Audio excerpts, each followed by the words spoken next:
Hello everyone, you're currently watching part 3 of the Mauryan Empire series.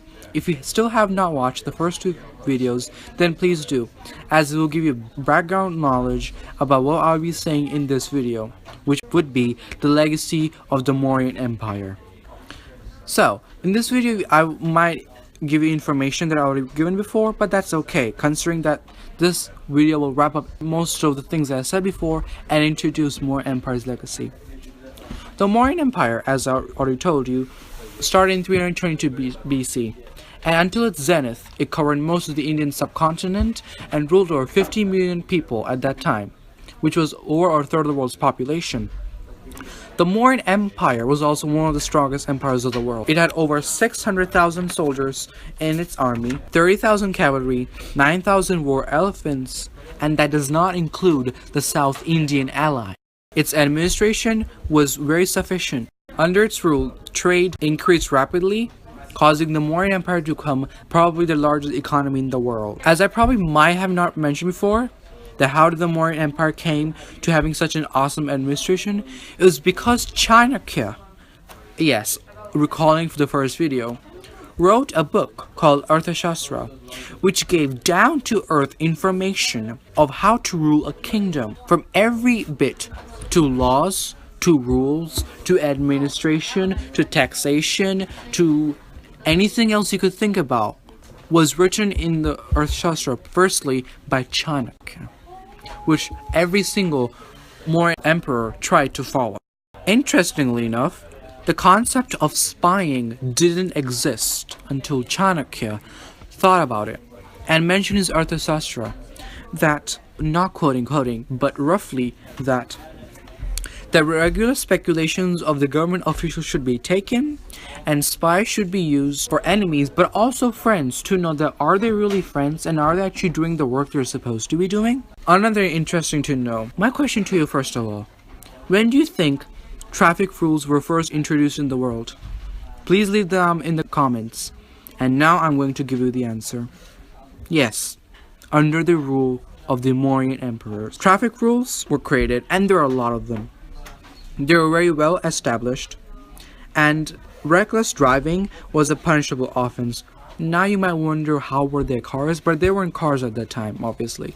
They were bullock carts and trolleys being pulled by horses, and it was completely banned to have any one of these things being pulled without a driver in there. And a proper driver of the proper age and a proper knowledge of driving a cart with an animal. Usually traffic accidents were very punishable, but if it was found that it was the animal's fault that got really too scared or too nervous and committed whatever that was not supposed to happen, then in that case the driver was proven guilty and not being done to anything. And even the animal, because it's an animal, not a human being with a super smart mind, was also to be not punished. One more interesting thing is that there was a proper waste disposal system. And one more weird thing, which anyone could be considered good or bad, depends on their opinion, is that the Arthashastra and the law restricted neighbors in meddling into your matters. Under his Ashoka rule, more and more iron was in use,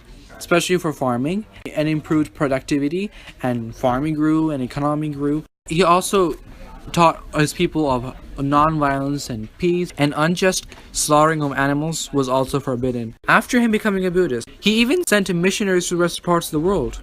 That includes Sri Lanka, Egypt, and even as far as Macedonia, the home of Alexander the Great. And it is because of Ashoka and his sons that today 90% of the population of Sri Lanka, which is roughly about 18 million Sri Lankans, are Buddhists. One of the more legacies of the Mauryan is the unity of the subcontinent. Be united. Because one of the reasons that sparked in Chanakya's mind to unite the empire was that Alexander the Great was coming, probably to ruin India, make it part of his own, just like he did to the Greek city-states, the Persian Achaemenid Empire, and Egypt. And there are many other regions where Chanakya thought that why should we be divided? Why should we constantly fighting each other? Why not stay united under one flag?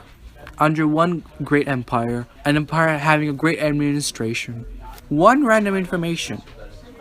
Under the law, all the land under the rule of the Mauryan Empire was the government's land.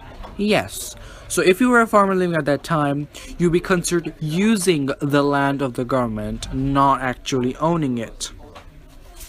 Under its rule, the government sponsored agriculture and trade, and trade routes became very secure, which remained secure until the Mauryan Empire died out, and such a level of security wasn't developed until the Mongol Empire had been established, which sadly only lasted for 80 years, but still had a time of prosperity, and therefore a big increase of trade using the Silk Roads.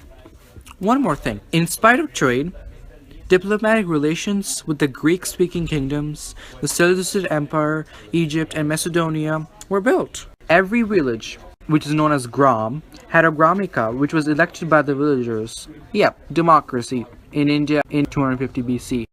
Well, after all this history learning, what did you know? What did you learn?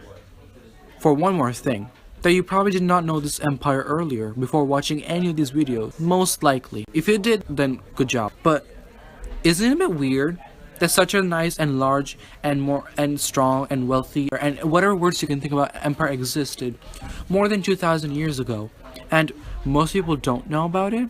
That's just very strange to me. And that is true. The Mauryan excavations were discovered by the British officials in the 19th century when they found out that there were so many pillars all around the country and there were so many hundreds and thousands of miles apart. Well, the reason behind all this is that the Mauryan Empire was forgotten. It's unlike that we have the Roman Colosseum and the greatness of the Persian Empire, which with many of its scripts left behind, and the Han Dynasty of China with its noble rulers. This thing did not happen because all the cities, roads, towns, and architecture that was left behind kept being used by the people and not getting any repairs. And that's how they basically got destroyed and they just buried to earth and then not found until British excavations in the 19th century. And a lesson to the end, Mauryan Empire is to be considered just as great, known, and famous empire as the Persian Empire, the Roman Empire, and the Han China. The only reason it's not known is because it has not a lot of evidence left behind, except for Chanakya's Arthashastra, Megasthenes, who was the Greek ambassador in the Mauryan court, and wrote everything he knew about the Mauryan court in his book called Indica, which has today been lost. But some of its writings were written on separate pieces which have been found. The original long book has been lost. And the main evidence of the Mauryan Empire come from Ashoka's edicts, who wrote whatever you want to tell the people on the edict. And these pillars of Ashoka were first set up in remote areas. One more last thing to point. The Wheel of Ashoka, which has 24 spokes, was in 1949 placed on flag of modern India. And also the emblem of Ashoka, the 4 lions, was also at that time declared the national emblem of India. Thanks for watching.